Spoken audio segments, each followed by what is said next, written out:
सम्पूर्णमा स्वागतम। आजको क्लासमा हामीहरू क्लास 12 मा रहेको एकाउन्ट सब्जेक्टको इन्भेन्ट्री म्यानेजमेन्ट भित्र पर्ने इकोनोमिक अर्डर क्वान्टिटीको विषयमा छलफल गर्न गइरहेका छौं। इकोनोमिक अर्डर क्वान्टिटीमा यहाँ मैले केही फर्मुलाहरू लेखेको छु। यी फर्मुलाहरूलाई हामीले क्रमशः बुझ्दै जानेछौँ र यसको कन्सेप्ट पनि बुझ्नेछौँ। इकोनोमिक अर्डर क्वान्टिटी यो चाहिँ मितव्ययी खरिद परिमाण, कति परिमाण चाहिँ खरिद गर्दा चाहिँ हामीलाई उपयुक्त हुन्छ त, हाम्रो कम्पनीलाई नाफा प्रॉफिट हुन्छ त भन्ने कुराहरू यहाँ पढ्छौँ हामी।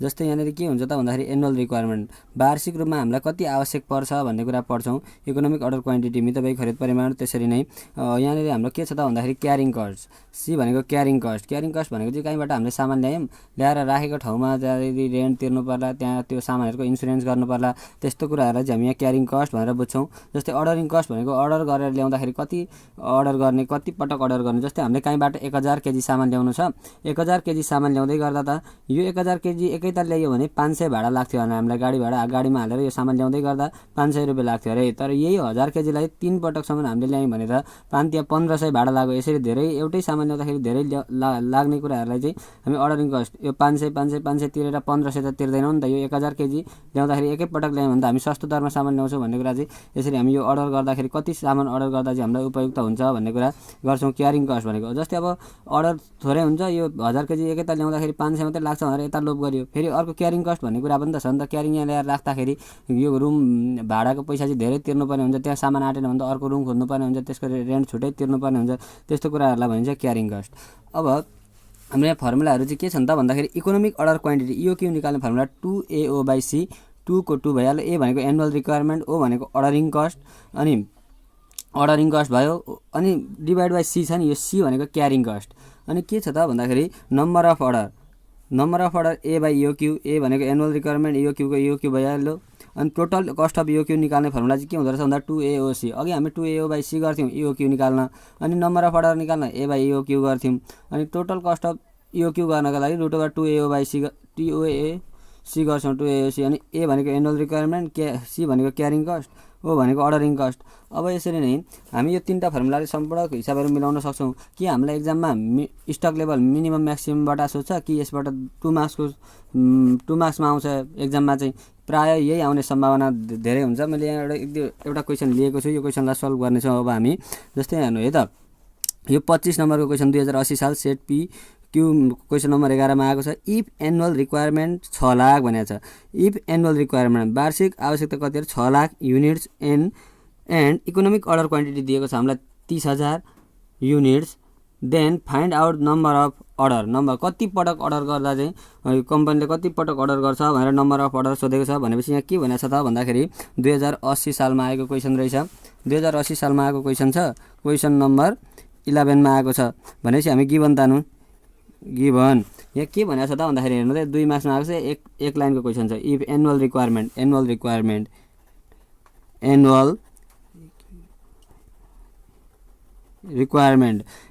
रिक्वायरमेन्टलाई हामी एले सङ्केत गर्छौँ। एनुअल रिक्वायरमेन्ट हामीलाई कति दिएको छ त भन्दाखेरि 6 लाख दिएको छ। 6 लाख दिएको छ युनिट, 6 लाख युनिट।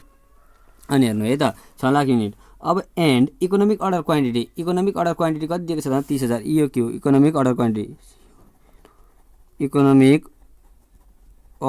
क्वान्टिटी इओक्यू दिएको छ हामीलाई कति त भन्दाखेरि इकोनोमिक अर्डर क्वान्टिटी कति दिएको छ त भन्दाखेरि 30,000 दिएको छ। 30,000 लेखौँ हामी, यो गिभनमा तानिहाल्यौँ युनिट, 30,000 युनिट दिएको छ। अनि हामीलाई के सोधेको छ त भन्दाखेरि then find out the number of order कति पटक अर्डर गर्छ भनेर सोधेको छ हामीलाई। नम्बर अफ अर्डरलाई हामी एन मान्छौँ, एन वाट हो। अब हेर्नु है त, अघि हामीसँग 3टा फर्मुला भर्खरै लेख्दै थियौँ हामी। 3टा फर्मुला के लेखेका थियौँ त भन्दाखेरि नम्बर अफ अर्डर निकाल्ने फर्मुला के रहेछ, N = A/EOQ। फर्मुला लेखौँ। अब फर्मुलामा के भनेको थियो त भन्दाखेरि नम्बर अफ अर्डर N = कति छ त भन्दाखेरि A/EOQ रहेछ यसको फर्मुला हो। A/EOQ। ए भनेको हामीलाई कति दिएको छ 6 लाख दिएको छ। 6 लाख डिभाइडेड बाई इओक्यू भनेर कति दिएको छ भन्दाखेरि 30,000 दिएको छ हो। 4टा शून्य र 4टा शून्य काट्यो, 3 दुना छ 20। अब यो नम्बर अर्डर कति पटक अर्डर गर्यो भन्ने कुरा त हामी 20 पटक रहेछ। यसलाई चाहिँ हामी टाइम्स लेख्छौँ। टाइम्स लेख्छौँ हो। अघि हामी यहाँनिर जस्तै एनुअल रिक्वायरमेन्ट युनिट लेख्दैछौँ, इकोनोमिक अर्डर क्वान्टिटीलाई युनिट लेख्दैछौँ। जस्तै यो एनुअल रिक्वायरमेन्टहरू इकोनोमिक अर्डर क्वान्टिटीहरू युनिट्समा भयो भने नम्बर अफ अर्डर चाहिँ कति पटक अर्डर गर्ने भन्ने कुरा हुन्छ, त्यही भएर यसलाई टाइम्समा लेखिन्छ। अब यसरी नै अर्को क्वेसन पनि हामी सल्भ गर्छौँ। यति नै हो, यो सजिलो छ साह्रै। अब हेर्नु है त 26 number 2080 set R question number 11 मा आएको छ। If ordering cost per order if ordering cost per order भनेको छ, हामी के भन्दैथ्यौँ carrying cost, ordering cost, economic order quantity, annual requirement. यहाँनिर बुझ्नुपर्ने यति नै कुरा हुन्।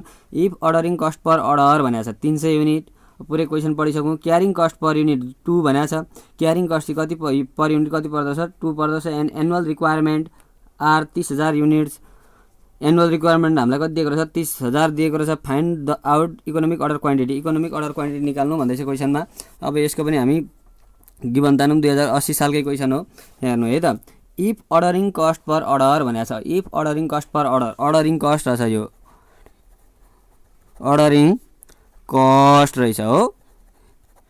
Given ordering cost ordering cost कति दियो त हामीलाई भन्दाखेरि 300 दियो, 300 को 300।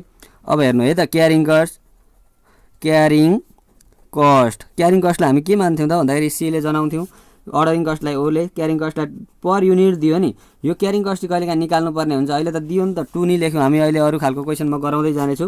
यहाँ हेर्नु है त। अब एन्ड एनुअल रिक्वायरमेन्ट कति छ, एनुअल रिक्वायरमेन्ट 30,000 छ। एनुअल रिक्वायरमेन्ट एनुअल रिक्वायरमेन्ट कति छ त भन्दाखेरि हाम्रो 30,000 युनिट छ। 30,000 युनिट एनुअल रिक्वायरमेन्ट कति छ 30,000 युनिट छ। अब हेर्नु units, find out the economic order quantity, economic order quantity EOQ equals to what, EOQ equals to what छ हो इकोनोमिक अर्डर क्वान्टिटी। अब हेर्नु त अहिले हामीले भर्खरै लेखेको फर्मुला के छ त इकोनोमिक अर्डर क्वान्टिटी निकाल्ने। सुरुमा हेर्नु त इकोनोमिक अर्डर क्वान्टिटी निकाल्ने फर्मुला 2√2AO/C छ कि छैन हो। 3टा फर्मुला थियो, त्यसमा अघि हामीले एउटा नम्बर अफ अर्डरको फर्मुला लायौँ। अब के गर्छौँ त भन्दाखेरि इओक्यू निकाल्ने रहेछ। इओक्यू इकोनोमिक अर्डर क्वान्टिटी निकाल्ने फर्मुला के रहेछ √2AO/C। अब सम्पूर्ण भ्यालु दिएकै छ, हामी गर्छौँ यहाँ हेर्नु √2 को ठाउँमा 2 भइहाल्यो। अब हेर्नु त ए हामीलाई कति दिएको छ एनुअल रिक्वायरमेन्ट। हेर्नु त एनुअल रिक्वायरमेन्ट भनेर 30,000 दिएको छ, 30,000 एनुअल रिक्वायरमेन्ट 30,000 दियो इन्टु। अब हेर्नु ओ भनेको कति दियो त भन्दा 300 हो कि होइन, 300 दिएको छ यहाँ हामीलाई। 300 डिभाइड बाई क्यारिङ कस्ट कति दियो भन्दाखेरि 2 दियो भनेपछि अब हेर्नु क्यालकुलेटरमा गर्दा कति आउँछ त भन्दाखेरि 2 इन्टु, अब हेर्नु है 2 इन्टु 30,000 इन्टु कति आयो त भन्दा 300 आयो, डिभाइडेड बाई 1,80,00,000 आयो, डिभाइड बाई 2 गर्दाखेरि आउँछ 90 लाख। 9 अनि 6 0 9 1 2 3 4 5 6 गरेर क्यालकुलेटरमा तपाईँहरूले √9 लाख 9 6 0 लेख्नुभयो भने आफै आउँछ। हेर्नु कति आउँछ त भन्दाखेरि 3,000 आउँदो रहेछ। 3,000 यो 3,000, अब यो 3,000 को स्क्वायर, यो स्क्वायरले रुट काट्यो भनेपछि 3,000 युनिट रहेछ हो। 3,000 युनिट्स भनेपछि हामीलाई के भयो त इकोनोमिक अर्डर क्वान्टिटी कति रहेछ त। यदि 3,000 युनिट किन्दा चाहिँ हाम्रो उपयुक्त हुने रहेछ, सस्तो दरमा सामान आइपुग्ने रहेछ भन्ने कुरा हामीले बुझ्यौँ। अब फेरि हामीहरू 2076 साल सेट सी क्वेसन नम्बर 19 मा आएको एउटा क्वेसन गर्न गइरहेका छौँ। Following information are given is respect of material. के भनेको छ भन्दाखेरि फलोइङ इन्फर्मेसन, केही इन्फर्मेसन दिएको छ अरे, are given in respect of material, मेटेरियलसँग सम्बन्धित केही विवरणहरू दिएको छ भन्दैछ क्वेसनमा। अनि यहाँ सुरुमा के भनेको छ त भन्दाखेरि हेर्नु ordering cost per order, ordering cost दियो हामीलाई 300 युनिट। अनि यहाँ के भनौँ भन्दाखेरि हेर्नु ल अब चाहिँ बुझ्नुपर्छ थोरै, पर्चेज प्राइस पर युनिट। यसरी यो पर्चेज प्राइस पर युनिट 1 युनिटलाई यति पर्दैछ, 1 केजी सामानलाई यति पर्दैछ, अथवा एउटा सामानलाई यति पर्छ भनेर दिँदैछ भने यो हामीलाई क्यारिङ कस्टको लागि युज गरिन्छ। अहिले म बुझाउँछु। यहाँनिर फेरि के दियो त भन्दाखेरि क्यारिङ कस्ट कसरी दियो भन्दा पर्सेन्टेजमा दियो। यो क्यारिङ कस्ट यसरी पर्सेन्टेजमा दिएको छ भने हामीलाई एउटा सामानलाई यति पर्छ, अथवा पर युनिट यति, per unit purchasing price per unit यति पर्छ भनेर दिएको हुन्छ क्वेसनमा। एउटा केही एक्स्ट्रा कुरा यो ordering cost, carrying cost, annual requirement भन्दा केही एक्स्ट्रा कुरा केही आउँदैछ भने त्यो क्यारिङ कस्ट निकाल्नका लागि यहाँ युज हुन्छ। त्यसरी बुझ्दा पनि हुन्छ। एनुअल रिक्वायरमेन्ट वार्षिक कति आवश्यक छ अरे भन्दाखेरि 30,000 युनिट रहेछ। अब यो क्वेसनको पनि हामी गिभन तानौँ भन्ने गर्दै जाउँ। यो 29 नम्बरको क्वेसन 2076 सालमा आएको। ल 2076 सालमा आएको रहेछ, 2076 मा आएको रहेछ। अब हेर्नु है त यहाँ के भनेको छ त भन्दाखेरि यहाँ अर्डरिङ कस्ट पर अर्डर भनेको छ नि, यो अर्डरिङ कस्ट होला। अर्डरिङ कस्ट लेखेँ मैले, ordering cost,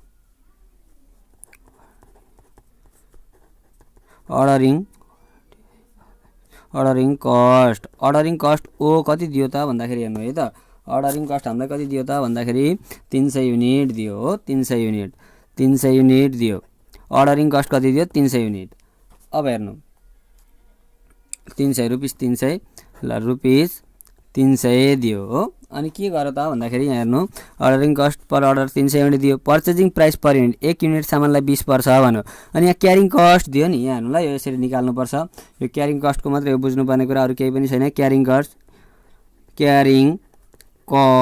C equals to carrying cost C equals to के गर्ने त भन्दाखेरि अघि 10% दिएको थियो नि यहाँनिर हामीलाई 1 युनिट सामानलाई कति पर्छ भन्दैछ हेर्नु त पर्चेजिङ प्राइस पर युनिट भनेर कति दिएको छ भन्दाखेरि 20 दिएको छ नि 1 युनिट सामानलाई 20 पर्छ भन्दैछ यसरी क्यारिङ कस्ट पर्सेन्टेजमा दिँदैछ र केही कुरालाई यति पर्छ 1 युनिटलाई भनेर दिँदैछ भने त्यो हामी यसरी निकाल्छौँ क्या 20 युनिट 1 युनिट सामानलाई 20 पर्छ इन्टु क्यारिङ कस्ट कति पर्सेन्ट 10% 100 ले भाग गर्ने यो शून्य र यो शून्य काट्यो यो शून्य र यो शून्य काट्यो भनेपछि कति आयो त 2 आयो क्या हैन भनेको पर्चेजिङ प्राइस पर युनिट हामीलाई दिएको थियो यहाँनिर हेर्नु त पर्चेजिङ प्राइस पर युनिट भनेर दिएको थियो 20 1 युनिट सामानलाई 20 पर्छ भनेर दियो अब के गर्ने त भन्दाखेरि त्यो पर्चेजिङ प्राइस 1 युनिट सामान इन्टु कति पर्सेन्ट दिएको छ क्यारिङ कस्ट भन्दा 10% दिएको छ 10% हो 100 ले डिभाइड गरेको 20 इन्टु 10 का पनि 100 गरेर 2 निकाल्यौं अब त्यसरी नै हेर्नु यहाँ हामीलाई अर्को के भनेको छ त भन्दाखेरि हामी गिवन तान्दैछौँ एनुअल रिक्वायरमेन्ट भनेर दिएको छ हो एनुअल रिक्वायरमेन्ट भनेर दिएको छ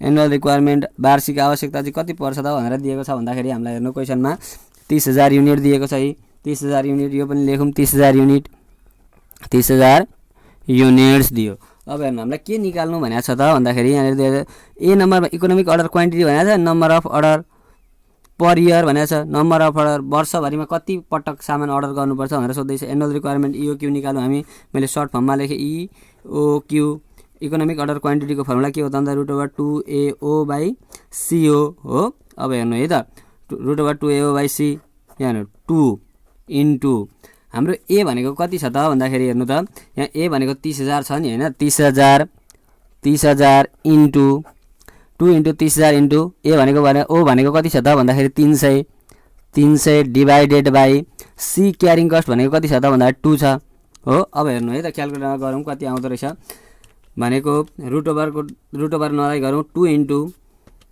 30000 इन्टु कति छ 300 गर्दाखेरि आउँछ 18 लाख डिभाइड बाइ 2 गर्दाखेरि आउँछ 90 लाख आउँदो रहेछ हो 90 लाख 1 2 3 4 5 6 यहाँ हेर्नु त क्याल्कुलेटरमा तीनटा गर्दा 6 वटा अब के गर्ने त भन्दाखेरि रुट क्याल्कुलेटरमा रुट छितेर 9 1 2 3 4 5 6 गरेर गर्नुभयो भने कति आउँछ त भन्दाखेरि यहाँनिर रुट गर्ने अनि 3000 को स्क्वायर आउँदो रहेछ रुट भित्र हाल्दा 2 यसलाई काटो कति आयो भन्दाखेरि 3000 युनिट्स आयो युनिट्स यो चाहिँ के आयो त भन्दाखेरि इकोनोमिक अर्डर क्वान्टिटी हामी त खरिद परिमाण कति आयो 3000 युनिट आयो तर यहाँ क्वेशनमा अझै हामीलाई सोधेको छ नि त के कुरा हेर्नु त यहाँ के भनेको छ त भन्दाखेरि number of order per year वार्षिक रूपमा कति पटक अर्डर गर्नुपर्छ वर्षभरिमा भनेर सोधेको छ अब हेर्नु हाम्रो नम्बर अफ अर्डर निकाल्ने फर्मुला के हुन्छ त भन्दाखेरि नम्बर अफ अर्डर अगाडि पनि हामीले यो विषयमा छलफल गरेका थियौँ नम्बर अफ अर्डर निकाल्ने फर्मुला के हुँदो रहेछ भन्दाखेरि A/EOQ हो अघि हामीले ए नम्बरमा यो निकाल्नु भनेको थियो बी नम्बरमा यो निकाल्नु भनेको थियो जस्तै हामीले सुरुमै बी निकाले भए त हुँदैन रहेछ किनभने नम्बर अफ अर्डर निकाल्ने फर्मुला के रहेछ A/EOQ अब हेर्नु है त A/EOQ ए भनेको कति आयो छ त यहाँ माथि हेर्नु त यहाँ गिभनमा 30000 हो कि हैन 30000 छ ए भनेको 30000 डिभाइड बाइ अनि ओ भने EOQ भनेको कति आयो भर्खरै हेर्नु त 3000 हो कि हैन 3000 आयो अब भनेपछि 3 4 0 3 गरे 3 1 3 भनेपछि 10 टाइम्स यो नम्बर अफ अर्डर भन्ने कुरा चाहिँ कति पटक गरियो भन्ने कुरा चाहिँ केमा आउँदो रहेछ टाइम्स आउँदो रहेछ हेर्नु त 3000 युनिट 10 टाइम्स यो मिल्यो है अब हेर्नु है त यसरी नै अर्को क्वेशन गरौँ 2075 सालमा आएको 31 नम्बरको क्वेशन 31 2075 को अघि 76 को गरियो अब 75 को गरौँ ल हेर्नु है त अब के भनेको छ त यहाँ भन्दाखेरि the following information are given भनेको छ फलोइङ इन्फर्मेसनहरु दिएको छ रे आर गिभन तल के इन्फर्मेसनहरु दिएको छ भन्दै छ एनुअल रिक्वायरमेन्ट भनेर कति दियो 36000 दियो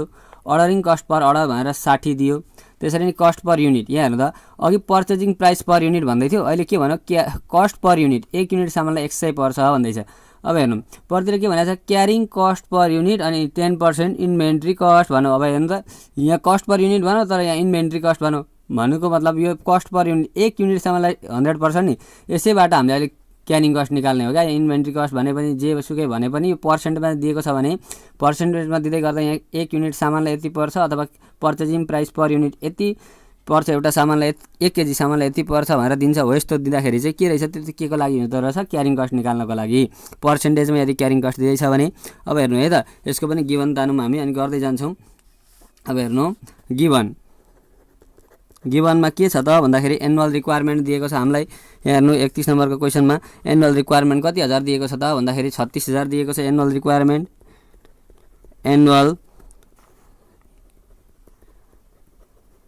एनुअल रिक्वायरमेन्ट ए भनेको कति हजार, 36,000 दिएको छ, 36,000 युनिट्स। अब हेर्नु एनुअल रिक्वायरमेन्ट 36,000 दियो।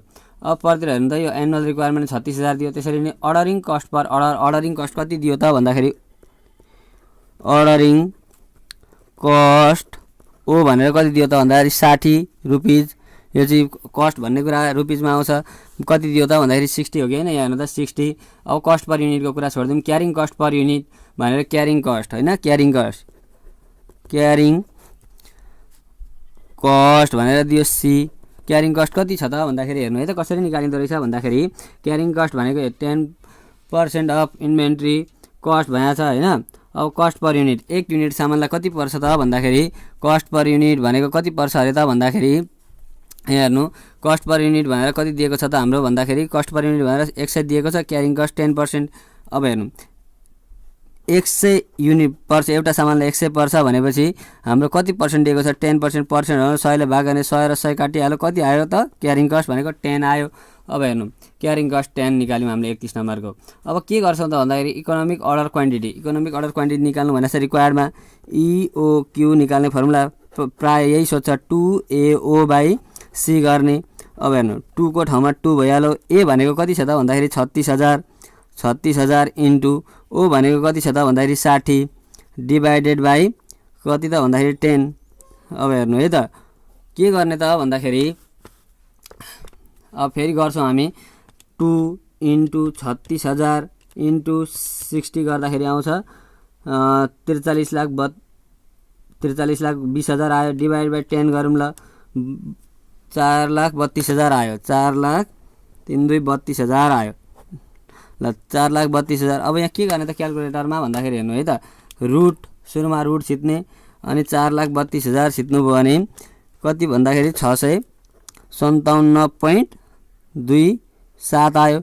यसको स्क्वायर भएर रुट छिट्यौँ अघि हामीले, भनेपछि कति आयो 657.27 युनिट्स आयो हो। यति रहेछ यहाँ 31 नम्बरको एन्सर पनि 657.27 छ। हामीले कति पनि निकाल्यौँ ठ्याक्कै त्यति निस्केछ ल। हेर्नु है त अब के गर्ने त भन्दाखेरि अब यो